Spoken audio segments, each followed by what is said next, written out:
bienvenue à Afrique Midi, dont voici les titres.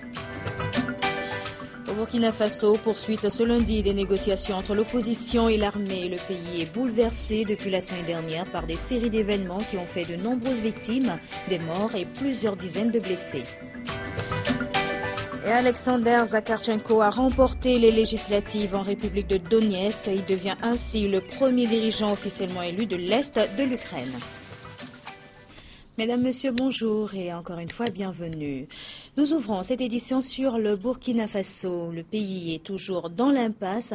Le week-end dernier, des événements n'ont cessé de se succéder. D'abord, la prise du pouvoir de l'armée, la contestation de l'opposition face à cette décision, la répression des manifestations de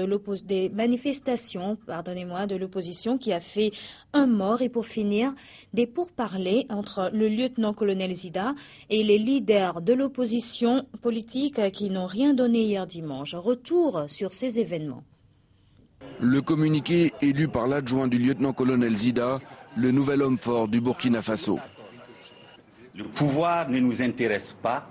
Seul l'intérêt supérieur de la nation prime.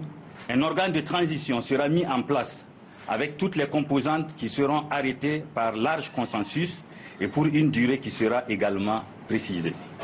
Des engagements pour tenter de rassurer la population dont une partie a de nouveau fait entendre sa colère ce dimanche. Tout commence dans la matinée, une manifestation place de la Nation. La foule dénonce une tentative de confiscation du pouvoir par l'armée et par le lieutenant-colonel Zida. Nous ne voulons pas de lui, il n'a qu'à dégager comme Blaise Compaoré. Voilà pourquoi nous sommes là. En milieu de journée, une partie des manifestants se dirige vers le siège de la télévision nationale. Parmi eux, des partisans du général Kwame Lougué, l'ex-ministre de la Défense, parvient à se diriger vers le plateau de la chaîne et tente de se déclarer chef du régime de transition, le temps d'organiser des élections. Je remettrai le pouvoir à un président élu en me mettant devant lui au garde à vous. Quelques minutes plus tard, à l'extérieur des locaux, une figure de l'opposition fait son apparition, Sarane Sérémé. Ses partisans lui demandent à son tour de se proclamer présidente de transition.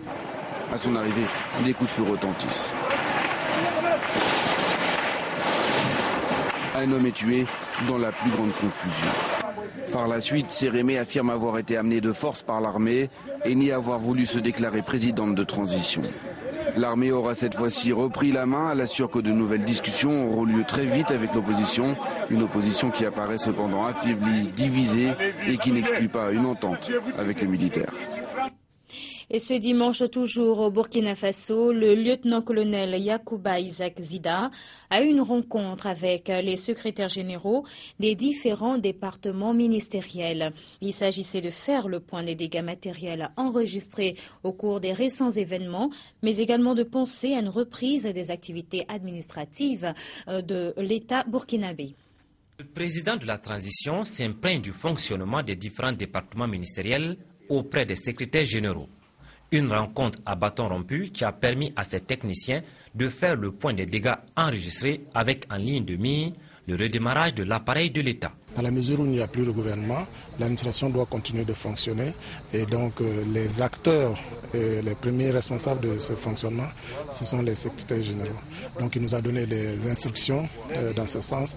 D'abord de faire le point un peu sur la situation, s'il y a eu des dégâts, quels sont ces dégâts et quelles sont les mesures prises pour les réparer. Pour nous, le plus urgent, c'est de ramener la paix, de ramener le calme et puis de rassurer plutôt la population. Comme quoi les services publics sont là pour tout le monde. Nous continuons d'assurer la sécurité, d'assurer le service public. Et je pense que c'est important que les gens puissent faire confiance à l'administration républicaine. Après les secrétaires généraux, le lieutenant-colonel Isaac Yacouba Zida devrait rencontrer les représentants de la société civile ainsi que les diplomates accrédités au Burkina Faso pour un échange sur la vie de la nation après les journées chaudes du 30 et du 31 octobre. Et la médiation internationale tripartite conduite par l'Union africaine, les Nations unies et la CEDEAO a pour sa part appelé à la mise en place d'un organe de transition conduite par un civil conformément à l'ordre constitutionnel. La mission conjointe Nations Unies, Union africaine et CEDEAO séjourne à Ouagadougou depuis le 31 octobre. Face à la situation, elle réaffirme un fait. Il faut éviter un vide de pouvoir de longtemps. Il y a eu beaucoup de dégâts de biens publics et privés. C'est pourquoi la mission a plaidé pour la restauration de la sécurité de la population, l'arrêt des actes de vengeance et des velléités de chasse aux sorcières et que la sécurité des citoyens et des étrangers ainsi que de leurs biens autant que la protection des patrimonies publics soit garantie. Les Nations Unies, l'Union africaine et la CEDEAO félicitent les forces de sécurité du Burkina Faso pour, je cite, leur professionnalisme et leur discipline. L'Union africaine, la CEDEAO et les Nations Unies sont prêtes à travailler avec toutes les parties prenantes pour un retour rapide au respect des normes constitutionnelles. La mission conjointe appelle à remettre en marche le plus vite possible la machine gouvernementale et administrative afin d'assurer la continuité des services publics. Ceci est particulièrement important à un moment où le virus Ebola fait des ravages dans la sous-région et que les États doivent prendre les mesures nécessaires pour éviter sa propagation. La mission conjointe l'a dit, la communauté internationale appuiera et soutiendra le Burkina Faso dans cette période difficile. Économie à présent, et nous sommes au Sénégal. Le pays veut avoir une autosuffisance en riz en 2017.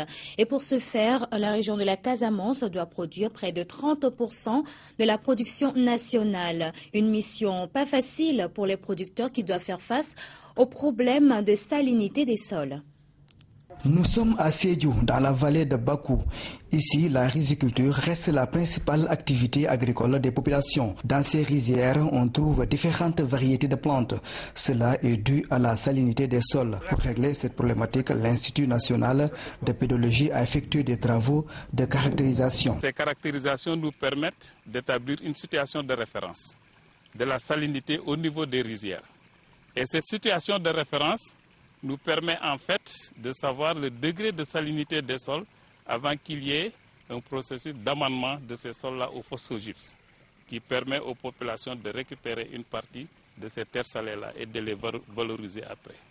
Ces recherches ont permis d'établir des cartes thématiques de la salinité des sols. On a constaté à travers ces travaux de caractérisation une certaine typologie de la salinité au niveau des sols et ce qui nous a permis en fait de découvrir qu'au niveau des vallées de la Casamance, la salinisation est un facteur de dégradation, mais aussi cette caractérisation nous a permis de savoir aussi qu'il y a un autre type de dégradation qui est l'acidité. Donc l'acidité et la salinisation constituent des types de dégradation majeures, mais l'ensablement est aussi un autre type de dégradation qui est tributaire des eaux de ruissellement et des érosions en amont. La Casamance est une zone rizicole. 30% de la production nationale sont attendus dans cette partie sud du pays pour l'autosuffisance en riz en 2017. Et les producteurs sont déterminés pour atteindre cet objectif. Au Mali, à l'occasion de la célébration des 20 ans de l'Union économique, monétaire et ouest-africaine, l'ancien président de l'institution, Soumaïla Cissé, s'est livré à Africable sur l'organisation après qu'il l'ait quitté il y a de cela 2 ans. C'était à la faveur du dîner de gala offert à cet effet par le bureau de la représentation de l'UEMOA au Mali. Nous l'écoutons au micro de Daouda Kamaté et Sékou Doumbia. Sur les 20 ans, j'ai fait 9 ans comme président de l'UEMOA. Donc pour moi, c'est un grand moment, c'est un grand souvenir. Je pense que j'ai appris beaucoup de choses à l'UEMOA. Je crois que ceci est très important. D'abord, j'ai appris à connaître les hommes de différentes nationalités, à travailler autrement et surtout à sentir le besoin pressant des populations de nos différents pays pour un mieux-être.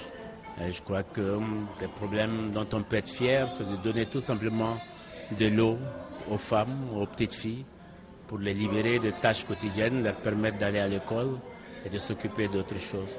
Je crois que c'est un grand moment, c'est un grand souvenir. Et surtout, c'est un défi qu'il faut continuer à relever.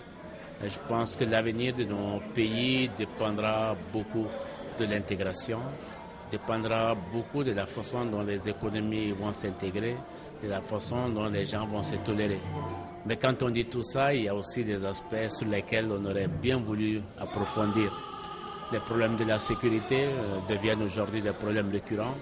C'est un chantier que j'ai eu juste à démarrer avant de quitter et je crois que c'est quelque chose qui nous interpelle très fortement aujourd'hui.